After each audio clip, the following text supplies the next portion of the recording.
মা কালীর বিভিন্ন রূপের মধ্যে দক্ষিণা কালী রূপটি বহুল প্রচলিত একটি রূপ এবং সাধারণত এই কালীর পুজো বাড়িতে হয়ে থাকে। এই কালীর নামের সাথে বিভিন্নভাবে তন্ত্র, পুরাণ এবং দর্শনের দৃষ্টিকোণ রয়েছে। দক্ষিণা কালী নামের ব্যাখ্যা তিনভাবে করা যেতে পারে। পুরাণ অনুযায়ী যেহেতু দক্ষিণ দিকের অধিপতি হলেন যমরাজ, অর্থাৎ যিনি মৃত্যুর দেবতা, তাই দক্ষিণা কালীর নাম রাখা হয়েছে এই ভেবে যে সেই দেবীর কালী যিনি এতটাই ভয়ঙ্করী যাকে মৃত্যুও অর্থাৎ যমরাজ ভয় পান, তাই দক্ষিণা কালী নাম হিসেবে তাকে ডাকা হয়। এছাড়া দক্ষিণ দিকে তিনি জয় পেয়েছেন বলে তাকে দক্ষিণা কালীও বলা হয়ে থাকে। এছাড়া রামপ্রসাদ সেনের শ্যামা সঙ্গীতের বিভিন্ন রকম গানের মধ্যে একটি বিখ্যাত লাইন হলো, সেজে মুক্ত কেশির শক্ত বেড়া তার কাছেতে জম ঘেঁষে না।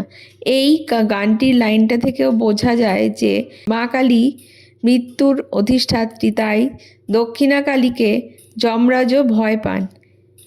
এছাড়া তান্ত্রিক মতে দক্ষিণা মানে বোঝায় সম্পূর্ণ দান বা পূর্ণতা। যেভাবে যজ্ঞর পরে দক্ষিণা না দিলে সমস্ত কর্ম অপূর্ণ থাকে, তেমনি মা কালী হলেন কর্মের পরিণতি, তিনিই মুক্তি দান করে থাকেন। এই জন্য তাকে দক্ষিণা কালীও বলা হয়ে থাকে। রুদ্রযামল তন্ত্র অনুসারে ভগবতী ত্রিপুরা সুন্দর রূপান্তরী হল দক্ষিণা কালী। দক্ষিণা কালীর দক্ষিণামূর্তি ভৈরব দ্বারা পূজিত হওয়ার জন্য তিনি দক্ষিণা কালী নামে খ্যাত। এই রূপে দেবী ভক্তকে দ্রুত মোক্ষ এবং ফল প্রদান করেন।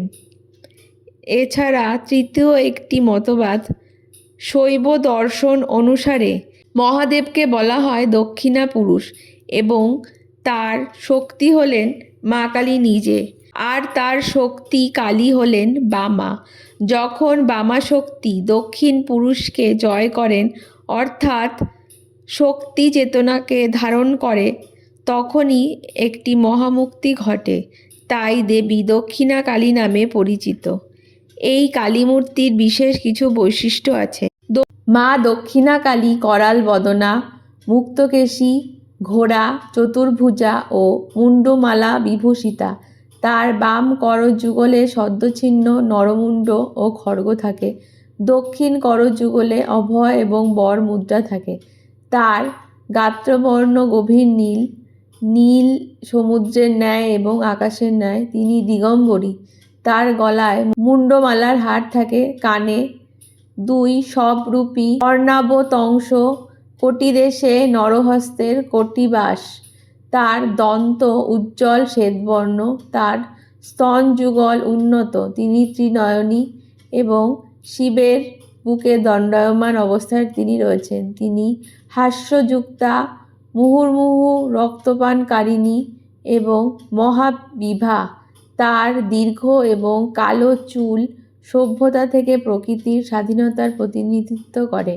দক্ষিণা কালীর তৃতীয় চক্ষুর নিচে চন্দ্র, সূর্য ও অগ্নির প্রতীক দেখা যায়। এটি প্রকৃতির চালিকা শক্তির প্রতিনিধিত্ব করে।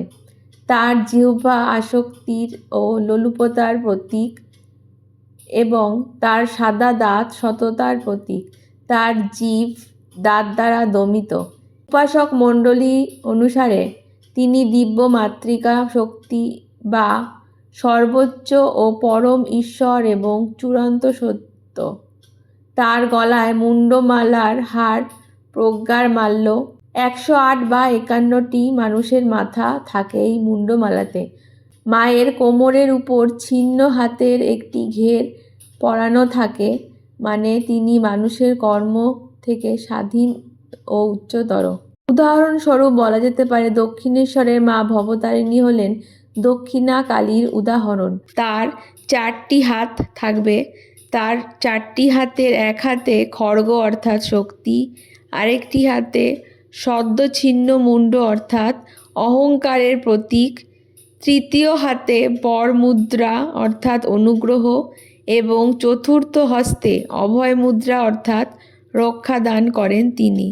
তার ডান পা শিবের বুকের উপর থাকে, যা বোঝায় জ্ঞান এবং করুণা। বাম পা শিবের বুকে থাকলেও তা হয় শ্মশানকালী, সেটি আলাদা একটি রূপ, সেটি আমরা অন্য একটি ভিডিওতে বলবো। তাই দক্ষিণা কালীকে গৃহস্থ উপাসনার জন্য সৌম্য এবং শান্ত রূপ হিসেবে মানা হয়। আবার বিভিন্ন মতবাদ অনুসারে দেবীকে দক্ষিণ দেশের অর্থাৎ কেরালার লোকেরা কেরালাচার পদ্ধতিতে উপাসনা করে থাকেন বলে একে দক্ষিণা কালী বলেও ডাকা হয়। অধিকাংশ মন্দিরেই দক্ষিণা কালীর পূজা হয়ে থাকে। কার্তিক অমাবস্যাতে এই দক্ষিণা কালীর পূজা হয়ে থাকে। এই রকম বাকি আরও বিভিন্ন রকম কালী মূর্তির ডেসক্রিপশন আমরা পরপর ভিডিওতে দেব। তার জন্য আমাদের চ্যানেলটিকে অবশ্যই সাবস্ক্রাইব করবেন এবং বেল আইকনটি প্রেস করে রাখবেন যাতে পরপর ভিডিওর আপডেট পান। ধন্যবাদ।